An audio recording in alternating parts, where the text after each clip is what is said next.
તમે ઓફિસેથી આવો છો ક્યાં?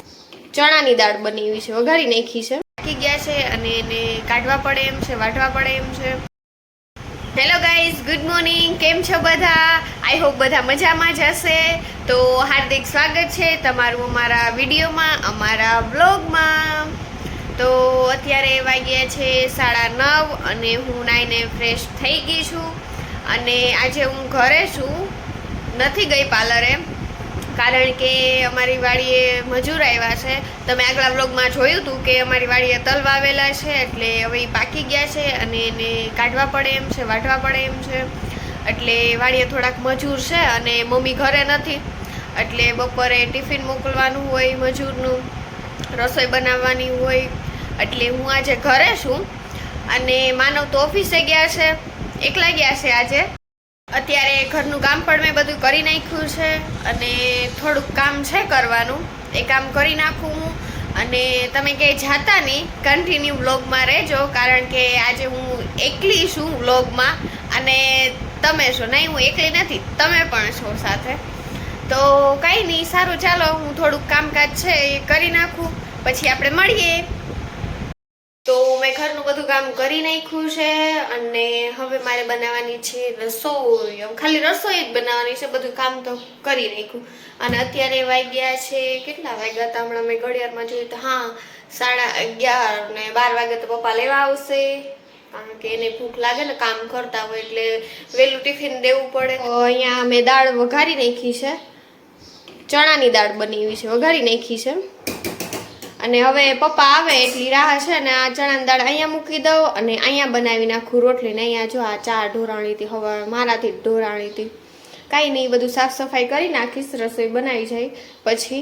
અને દાળ તો વઘારી નાખી, હવે રોટલી બનાવવાની છે, તો હું રોટલી બનાવી નાખું. હેલો ગાઈઝ, તો તમે જોઈ શકો છો હું રોટલી બનાવું છું. અડધી થઈ ગઈ છે અને આટલી રહી છે હવે બનાવવાની. અને હવે પપ્પાનો ટાઈમ થઈ ગયો છે, ટિફિન લેવા આવશે હમણાં. અને અત્યારે જો ગરમી કેટલી થાય છે, એવું થાય કે આને કરતા છે ને રૂમમાં બધું લઈ જઈને પંખા નીચે રોટલી બનાવવાનું હોય તો એવી મજા આવે. અમારે પંખો તો છે, તમને દેખાતું હશે, પણ હું ચાલુ નથી કરતી, કારણ કે હું પંખો ચાલુ કરું ને તો અહીંયા ગેસ સરખો હાલે નહીં, આમાં ધાવા માંડે, એટલે હું પંખો ચાલુ નથી કરતી. કેટલી ગરમી થાય છે તમે વિચાર કરો. હું અહીંયા રોટલી બનાવું છું તો મને એટલી ગરમી થાય છે, તો બિચારા બહાર બધા કામ કરતા હોય એને કેટલી ગરમી થતી છે. અત્યારે તો કેટલી ડિગ્રી, કાલે 42-43 ડિગ્રી હતું, આજે એટલું જ છે તાપમાન, તડકો એટલો જ છે 42-43. ભગવાનને કે એક હારે બધું નાખી જ દો, હવે સહન કરી લેવું, થાતું તો નથી, ક્યાં જાય, કરવું તો પડશે. અને એમાં એવું છે કે બધા એમ કહે છે કે વાવાઝોડું આવે છે, એટલે ઓલું વાવાઝોડું નહીં, ઓલું રીલ્સમાં આવતું એ વાવાઝોડા નથી કહેતી, રિયલમાં વાવાઝોડું આવે છે, આગાહી છે, એમ કહે છે બધા કે વાવાઝોડું આવે છે. તમે લોકોને ખ્યાલ હોય તો એકવાર વાવાઝોડું આવ્યું હતું, એનું નામ તાવતેતું હતું, તાવતેતું વાવાઝોડું. કેટલું નુકસાન કર્યું હતું બધાનું. વાવાઝોડું આવે એ કંઈ સારું નહીં, કારણ કે અત્યારે બધા બિચારા કેટલી મહેનત કરતા હોય, બધું વાવીને ખેતરમાં જઈને જમીનમાં 3-4 મહિનાથી આવા ધોમ તડકાના એમાં મહેનત કરતા હોય, અને આવું થાય તો એ કેટલા હેરાન થાય, કેટલી નુકસાની થાય બધાને. સરકારીનું ભણતર આપે છે એવું નથી, પણ તોય એના જેવું તો ન જ થાય ને, એટલે આ એવું તો ન આવે ને તો જ સારું છે. અને આ બધું કેના કારણે થાય છે? વૃક્ષના કારણે. કોઈ વૃક્ષ વાવતું નથી, કાઢવામાં જ બધાને મજા આવે છે, વાવવામાં જરાય મજા નથી આવતી. વાવ હોય ને એક વસ્તુ વાવેલી તો એને કાઢી નાખે, ત્યાં આપણે બીજું કંઈક કરવા થાય.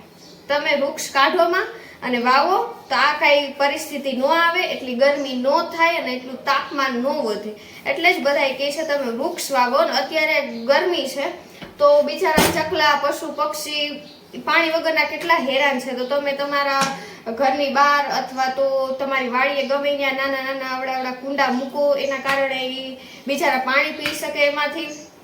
આપણે અત્યારે કેવું થાય, તરસ લાગે તો એમ થાય જલ્દી પાણી પી, પાણી એમાંય ઠંડુ પાણી હોય તો કેવી મજા આવે, તો એ બિચારાને પાણી નથી મળતું અત્યારે. અને હું તો જોઉં છું ને તો કેટલા પક્ષી મરી ગયા હોય. મેં ઘણા એવા વિડીયા જોયા છે જેમાં કેટલા કાગડા મરી ગયા છે, ચકલીઓ મરી ગઈ છે, વરવાંગણા મરી ગયા છે. તો એવું ન થાય એના કારણે તમે થોડુંક આપણું ધ્યાન તો રાખીએ જ છે, પણ થોડુંક આ જનાવરનું ધ્યાન રાખે, કારણ કે એ તો બિચારા મૂંગા છે તો બોલી નથી શકતા. તો હું અત્યારે રોટલી બનાવું છું, એ ટોપિકને મૂકી દઈ. હું અત્યારે રોટલી બનાવું છું અને હવે મારે 2 જ રોટલી છે. હું રોટલી બનાવી નાખું તો પપ્પા પણ હમણાં આવી જશે ટિફિન લેવા, અને માનવ પણ આવી જશે. એણે કીધું હતું કે હું 1 વાગે આવી જઈશ, તો એ આવે પછી આપણે મળીએ. હાશ, રસોઈ થઈ ગઈ અને હવે મારાથી તો અહીંયા ગરમીમાં નથી રહેવાતું. જરાય મને જલ્દી પંખાની હવા ખાવી જોઈએ. ફટાફટ પંખો ચાલુ કરું. બહુ ગરમી થાય છે હો, બહુ જ છે ગરમી, હદ બારી છે. આ પપ્પા આવી ગયા, ચાલો હું ટિફિન ભરી દઉં. તમે ઓફિસેથી આવો છો ક્યાંથી આવો? જાણે ક્યાંક નોકરી ઉપરથી આવતા હોય એવું લાગે છે. હે, તમે તો કઈ બગડાય નથી, તમારા કપડા એમ છે એવા ને એવા છે. કે ફરવા ગયા હતા? હે, એકલા? કાંઈ વાંધો નહીં. હેલો ગાઈઝ, તો અત્યારે વાગ્યા છે 5 અને બપોરે માનવ આવ્યા હતા તો મેં જમીને સૂઈ ગયા હતા અને અત્યારે હું ઉઠી ગઈ છું. અને હમણાં બકાલવાળા બેન આવ્યા હતા, એની પાસેથી થોડુંક બકાલું લીધું છે. જો આ ગલકા છે, તુરિયા છે, મને બહુ ખબર નથી પડતી. અને આ ભીંડો છે, આ રીંગણા છે અને આ ચોરી છે, એટલું બકાલું લીધું. સાંજે જોઈએ શું બનાવવું, કારણ કે માનો તો કાંઈ બકાલું ખાતા નથી. એમ તો કઠોળ જ ભાવે વધારે, બટેટા ને કઠોળ, બસ એના સિવાય બીજું કાંઈ ભાવતું જ નથી. અને પૂછાય હું ખાવું છે. તો હેલો ગાઈઝ, અમે લોકો જમીને ફ્રી થઈ ગયા છીએ અને શૂટ નહોતું લીધું કારણ કે ઘરે મહેમાન હતા અને બધાય તો કમ્ફર્ટેબલ ન હોય વિડીયોમાં આવવામાં, એટલે કાંઈ વ્લોગ નહોતો લીધો. અને જમવામાં તો સારું સારું બનાવ્યું હતું, શ્રીખંડ, પૂરી, રસ અને ઓલું મેં કીધું હતું ને કે આને શું કહેવાય ને, તુરિયા કહેવાય. તુરિયાનું શાક બનાવ્યું હતું, રોટલી બનાવી હતી. અને આપણે આ હોતે ને આવતા રહ્યા છે ઘરે. આજે તું આખો દિવસ એકલી જ હતી બ્લોગમાં, એને કહીશ કે કાંઈક તમે બોલો, ફરમાવો. ટાઈમ નથી અત્યારે, એની પાસે ટાઈમ નથી. વાડીનું કામ, ઘર કામ, ઓફિસ કામ. બહુ પછી વાડી ગયા હતા. આજ તો હું એકલી જ હતી આખા વ્લોગમાં. મેં એકલી જ આખો વ્લોગ લીધો. એમ થોડા ઘેરે હોય તો મેં લીધો વ્લોગ, એવું થોડું કે તમે લ્યો તો જ થાય. મેં લઈ લીધો આખો વ્લોગ. આવડો વાડીએ જવું જઈ બનાવીશું મસ્ત. પાછું ફરીથી વાડીનું બનાવીશું. હવે તલ તો નીકળી ગયા, હાવ ચોખ્ખું થઈ ગયું છે બધું. હે, તો કાંઈ નહીં, તમને અમારો વ્લોગ ગમે તો અમારી ચેનલને લાઈક, શેર ને સબસ્ક્રાઈબ કરવાનું ન ભૂલતા.